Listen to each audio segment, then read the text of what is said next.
Well, good morning and welcome to Good Morning Sri Lanka. It is the 28th of December. It is a Friday. I know it's a little, it's 3 days delayed, but hey, let me just wish everyone a Merry Christmas. I hope it was a wonderful time that you get to spend with your family and your friends, and it was a wonderful lunches, dinners, and exchanging of gifts, all the secret Santas that went around.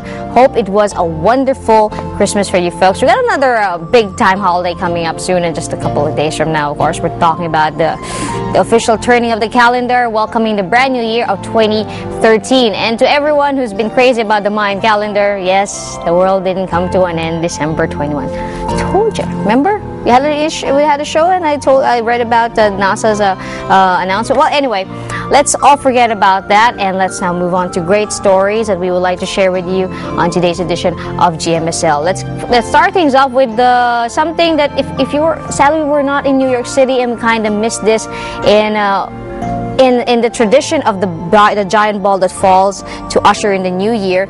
In New York, they decided to put up a gigantic sign of 13 to, of course, signify the coming of 2013. It's actually a light that has 529 LED bulbs, and it was to prove that using LED bulbs is much more efficient and energy, and it saves more energy, because apparently, according to this, it actually takes only 9 watts of energy to make every light in this gigantic sign work. So that's a very great saving. So that happened in Times Square, and of course, we would like to see it, right? So check this story out. This is the lucky number 13 that was ushered in Times Square. Check this out. A 7-foot-tall number 13 arrived in Times Square, New York on Wednesday, 13 days ahead of the Times Square New Year Eve lighting ceremony, where the famous crystal ball will drop to a ring in the new year. The new numerals are fitted with custom-designed Philips LED light bulbs that will save a lot of energy and maintenance costs, according to Jeffrey Strauss, one of the co-producers of the ceremonial lighting event. There are actually 529 LED bulbs in that 2013 sign that lights up on Times Square, and it actually only takes 9 watts of energy to make that happen for each light bulb, which is a big energy savings from the previous bulb that were 40 watts. The 13 itself is such a symbol of the superstitious luck, bad luck, good luck kind of thing. And to actually be able to get the 13 up there with the joy of New Year's Eve, I think it really changes that whole spirit of 13. We're all looking forward to a new year, and we're all looking forward to 2013. And it starts today. The giant 13 was put next to a table with 13 lucky charms from different cultures for extra luck. Okay, after the number 13 made an appearance in Times Square, of course, everyone will be looking forward to what happens on the 31st, which is when the gigantic ball drops as we usher in a new year. A little different this year because, sadly, this year, it's not going to be Dick Clark who will do the usual countdown, because, sadly, the great Dick Clark, American host and also the man behind American Music Awards, has left us mid part of 2012. There's actually kind of funny yet also make you think kind of joke that said that the Mayan played it well, because the world was supposed to come an end on the year that Dick Clark has also left us. So there we go. But that's one thing that we're gonna look forward to a couple days from now, is officially the ushering of 2013. And if there's one event that probably a lot of people will want to not remember 2012 for, was what happened in Connecticut. And sadly, we are talking about the massacre. That, I think that's the best way to describe it. The massacre of 20 kids aged 5 to 8, 6 adults, a teachers, a principal, a psychologist, and the gunman himself, bringing the death toll to 27. And because of this, a lot of individuals in the United States have now been advocating for stricter gun laws and an end to gun violence. And coming from the heels of President Barack Obama's statement about appointing Vice President Joe Biden to look into stricter measures and to make sure that this doesn't happen again. A lot of celebrities have spoken up and have joined forces to hopefully, in their own little way, or in their influence that they can take on with the population. They have now banded together to hopefully end gun violence. And this is the video. Columbine, Virginia Tech, Tucson, Aurora, Fort Hood, Oak Creek, Newtown. Newtown, Newtown. Newtown. How many more? How many more? How many more colleges? How many more classrooms? How many more movie theaters? How many more houses of faith? How many more shopping malls? How many more street corners? How many more? How many more? Enough. Enough. Enough. Enough. Demand a plan. Right now. As a mom. As a dad. As a friend. As a husband. As a wife. As an American. As an American. As an American. As a human being. For the children of Sandy Hook. Demand a plan. No more lists of names. It's not too soon. It's too late. Now is the time. Before we all know someone who loved someone on that list. No more lists. No more. Who they might have been. No more. If we had just done something yesterday. It's time. We can do better than this. We can do better than this. It's time. It's time. It's time for our leaders to act. Demand a plan. Right now. Right now. You! Demand it! Enough. Enough. Enough. Enough. Well, there you go. The likes of Gwyneth Paltrow, Reese Witherspoon coming together to hopefully end gun violence. So I think everyone that's watching right now, everyone that have heard of what happened in Connecticut, all wish for a much peaceful and a kinder 2013. And with that, we need to take a very short break. We got more interesting stories when we come back. Welcome back to Good Morning Sri Lanka. For those joining us, it's the 28th of December. It is the final Friday in the year of 2012. So let me just wish you in advance Happy New Year, and to those joining us, like what I said, a belated Merry Christmas to you folks. And now we'll get into an interesting story. There's a movie right now that's called Zero Dark 30, and it's directed by Katrina Bigelow, who is also the same director behind the Academy Award-winning film Hurt Locker. U.S.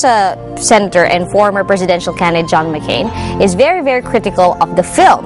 And this is because the movie reconstructs the events surrounding the capture/killing of Al-Qaeda leader Osama bin Laden. He's very critical because of certain scenes that kind of says that torture is necessary when it comes to interrogating prisoners of war. So let's check out this feature, and I'll tell you why this could have been, why he's very critical of this. Check this out. U.S. Senator John McCain criticized the scenes depicting violent interrogations in director Catherine Bigelow's last movie, Zero Dark 30. I'm not going to help you. I'm going to break you. U.S. Senator John McCain criticized the scenes depicting violent interrogation in director Catherine Bigelow's latest movie, Zero Dark 30. The film chronicles the events surrounding the killing of Al-Qaeda leader Osama bin Laden. They make it appear as if this brutal interrogation techniques obtain useful information. The fact is, they didn't. The fact is, they even got false information from waterboarding and other forms of torture. Where was the last time you saw bin Laden? Oh my God, is that what I think it is? Where was the last time you saw bin Laden? And that was a very special feature on U.S. Senator John McCain's critical views on the movie Zero Dark 30. If you're wondering why, because he was actually tortured, and he was a prisoner of war during the Vietnam War, and he has the wounds to show of it and his experience, and he feels that and I quote, let me just repeat a quote that's featured in the clip, that they make it appear that a brutal interrogation techniques obtained useful information. The fact is they didn't. The fact is they even got false information from water hoarding and other forms of torture. So there you go. Now from a movie to a very interesting person. He is now considered, or sometime during this year, a couple of months if I'm not mistaken, crowned and called as the sexiest man alive. We're talking about the one and only Bradley Cooper. Now here he is discussing his brand new film. No, it is not The Hangover 3. But apparently there will be a Hangover 3. It's his new film, Silver Linings Playbook, that where he sadly missed the Germany premiere because he was sick. So here's the sexiest man alive, Bradley Cooper. The whole time you're rooting for this Hemingway guy to survive the war and to be with the woman that he loves. It's 4 o'clock in the morning, Pat. I can't apologize. I will apologize on behalf of Ernest Hemingway, because that's who's to blame here. Yeah, have Ernest Hemingway call us and apologize to us, too. Yeah, huge surprise. Gosh. I mean, we knew we were, trying to make something that we loved, but you never know. You never know how it's going to be received. And it's a movie that's a word of mouth movie. So the fact that awards shows have been recognizing us is great for us because it means more people are becoming aware of the movie. Having sex with everybody in the office. Everybody? I was very depressed after Tommy died. We don't have to talk about it. Thanks. How many were there? Well, I think in this case, I don't think my name really carried the movie. I think, Jennifer Lawrence is a huge star, and Robert De Niro obviously is a massive star, and the director too. So I think the movie itself carries itself. I was just lucky to be a part of it with all these people. Oh, she's a mess. You gotta be careful. She does a lot of therapy. I go to a lot of therapy. Am I messed up? I just gotta get a strategy, Me too. So there's this dance thing. I can only do it if I have a partner. Oh, I'm not going to dance with you. No, I wasn't intimidated only because he doesn't present that kind of situation. He makes you feel very at ease. And I knew him because we did this movie Limitless together. So he was already a friend of mine. So he in truth, was part of why I got the role. He really championed for me to get the role. And then proceeded to talk me into saying, that I could do it. So he was a huge part of this movie for me. Whoa, what the hell? She knew where I was. She followed me. Then why don't you run somewhere else? Calm down, crazy. Maybe she just needs a friend. You want to have dinner at this diner? Pick me up at 7:30. Well, I think that I'm consistent with the President of the United States, who's created a committee that Joe Biden's going to head, and they're going to try to present some sort of legislation within the next month to, hope to address and remedy it. So is this the girl you wrote about? You wrote about me? She's fine. She is my friend with an F. A capital F. She's fine. Or friend. What are you so up about? I'm happy. Look, I'm my best self today, and I think she's her best self, and that's a good thing. I know you don't want to listen to your father, I don't listen to mine. But when life reaches out at a moment like this, it's a sin if you don't reach back. This is what I believe to be true. You have to do everything you can, and if you stay positive, you have a shot at a silver lining.